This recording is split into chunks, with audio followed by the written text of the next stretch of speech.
വലിയ തരത്തിലുള്ള പ്രതിഷേധം തന്നെയാണ് ഈ വിഷയത്തിൽ ഉയരുന്നത് എന്നുള്ളതാണ്. ഇപ്പോൾ പത്തനംതിട്ടയിൽ മന്ത്രി വീണ ജോർജിന്റെ ഓഫീസിലേക്ക് യൂത്ത് കോൺഗ്രസ് പ്രവർത്തകർ നടത്തിയ മാർച്ച് സംഘർഷഭരിതമായിരിക്കുന്നു എന്നുള്ളതാണ്.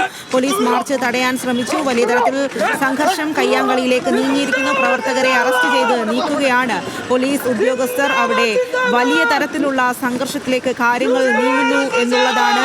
വലിയ തരത്തിലുള്ള പ്രതിഷേധമാണ് ഇപ്പോൾ പ്രതിപക്ഷ സംഘടനകളെല്ലാം തന്നെ ഉയർത്തുന്നത്. അതിലാണ് ഇപ്പോൾ പത്തനംതിട്ടയിൽ ആരോഗ്യമന്ത്രി വീണ ജോർജിന്റെ രാജി ആവശ്യപ്പെട്ടാണ് യൂത്ത് കോൺഗ്രസ് പ്രവർത്തകർ മാർച്ച് നടത്തുന്നത്. പ്രതിഷേധ മാർച്ചാണ് ഇപ്പോൾ സംഘർഷഭരിതമായിരിക്കുന്നത്.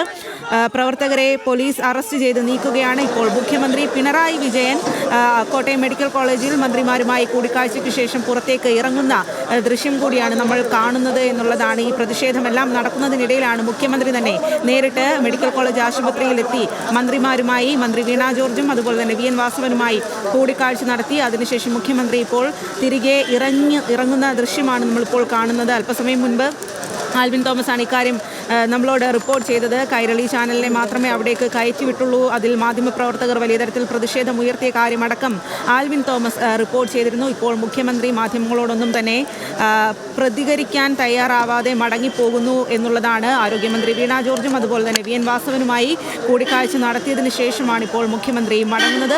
ആരോഗ്യമന്ത്രി വീണ ജോർജിന്റെ രാജി അടക്കം ആവശ്യപ്പെട്ട് സർക്കാരിനെതിരെ വലിയ തരത്തിൽ പ്രതിഷേധം ഉയരുന്ന ഒരു സാഹചര്യത്തിലാണ് ഇന്നിപ്പോൾ മുഖ്യമന്ത്രി തന്നെ നേരിട്ട് കോട്ടയം മെഡിക്കൽ കോളേജിൽ ഈ ഒരു അപകടം നടന്ന സ്ഥലത്തേക്ക് എത്തിയത്. ആൽവിനാണ് വിവരങ്ങളുമായി ചേരുന്നത്.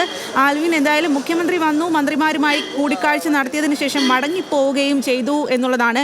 എന്നാൽ എന്താണ് അവിടെ സംസാരിച്ചത് എന്നതടക്കമുള്ള കാര്യങ്ങളൊന്നും മുഖ്യമന്ത്രി പ്രതികരിക്കാനും തയ്യാറായിട്ടില്ല. ഈ ഒരു പ്രതിഷേധം ഇത്രമാത്രം കനക്കുന്ന ഒരു സാഹചര്യത്തിൽ കൂടിക്കാഴ്ച അവിടെ എങ്ങനെയാണ് നടന്നത്? അതിൻ്റെ കൂടുതൽ വിവരങ്ങൾ ലഭ്യമാണ്?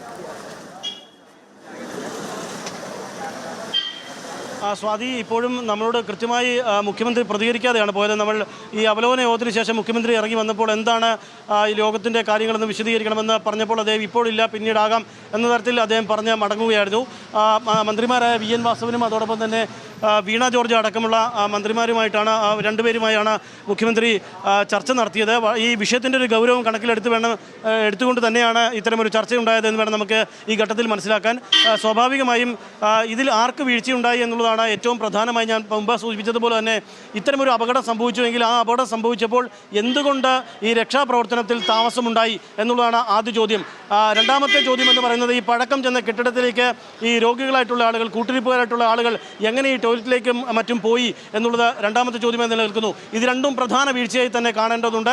കാര്യം ഈ വീഴ്ചയിലാണ് സർക്കാർ കൃത്യമായി മറുപടി പറയേണ്ടതും എന്നുള്ളതാണ് നമുക്ക് ഈ ഘട്ടത്തിൽ പറയാൻ കഴിയുക. ഏതായാലും മന്ത്രിമാരുമായുള്ള ഏതാണ്ട് 10 മിനിറ്റോളമുള്ള കൂടിക്കാഴ്ചയ്ക്ക് ശേഷം മുഖ്യമന്ത്രി ഇപ്പോൾ മടങ്ങിയിരിക്കുകയാണ്. മുഖ്യമന്ത്രിക്ക് കോഴയിലൊരു ഉദ്ഘാടനം പരിപാടി കൂടി ഉണ്ട്.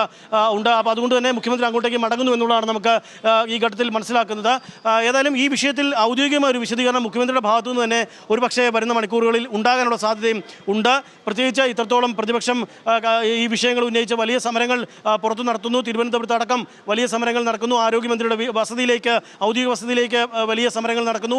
ഇത്തരത്തിലൊക്കെ സമരങ്ങളുടെ പശ്ചാത്തലത്തിൽ ഏതെങ്കിലും തരത്തിൽ വീഴ്ച ഉണ്ടായിട്ടുണ്ടെങ്കിൽ ആ വീഴ്ചയിൽ കൃത്യമായ മറുപടി മുഖ്യമന്ത്രിയും സർക്കാരും നൽകേണ്ടതുണ്ട്. ആ വിശദീകരണം വരുന്ന മണിക്കൂറുകളിൽ ഉണ്ടാകും എന്ന് തന്നെയാണ് നമുക്ക് ഈ ഘട്ടത്തിൽ പറയാൻ കഴിയുക. ഏതായാലും വലിയൊരു അനാസ്ഥയുടെ ഭാഗം കൂടിയാണ് ഇന്നുണ്ടായ മരണം എന്ന് വേണം നമുക്ക് കരുതാൻ. ദൗർഭാഗ്യകരമായ ഒരു സംഭവമായി പോയി. ഒരു പടക്കം ചെന്ന കെട്ടിടം പൊളിഞ്ഞു വീഴുന്നുവെങ്കിൽ ആ കെട്ടിടത്തിനുള്ളിൽ ആരുമില്ല എന്നുള്ള ഒരു ആദ്യ വിവരം മന്ത്രിമാർക്ക് നൽകുന്നു. ആ മന്ത്രിമാർ പിന്നീട് അത് ആളുകളിലേക്ക് എത്തിക്കുന്നു. സ്വാഭാവികമായും അവിടെ നടന്ന രക്ഷാപ്രവർത്തനത്തിൻ്റെ വേഗം കുറയുന്നു എന്ന് വേണം നമുക്ക് മനസ്സിലാക്കാൻ. ആ വേഗം കുറഞ്ഞതിൻ്റെ കൂടി ഒരു ഇരയായാണ് ഇപ്പോൾ ബിന്ദുവിനെ നമുക്ക് കണക്കാക്കേണ്ടത് എന്നുകൂടി വേണം ഈ ഘട്ടത്തിൽ നമുക്ക് പറയേണ്ടത്. ഏതായാലും ഇതിൽ വീഴ്ചയുണ്ടായവർ ആരൊക്കെയാണ്, ആ വീഴ്ചയുണ്ടായവർക്കെതിരെ നടപടി എന്താണ് എന്നുള്ളതാണ് ഇനിയും ഔദ്യോഗികമായി സർക്കാർ വിശദീകരിക്കേണ്ടത്, മന്ത്രിമാർ വിശദീകരിക്കേണ്ടത്. സോറി.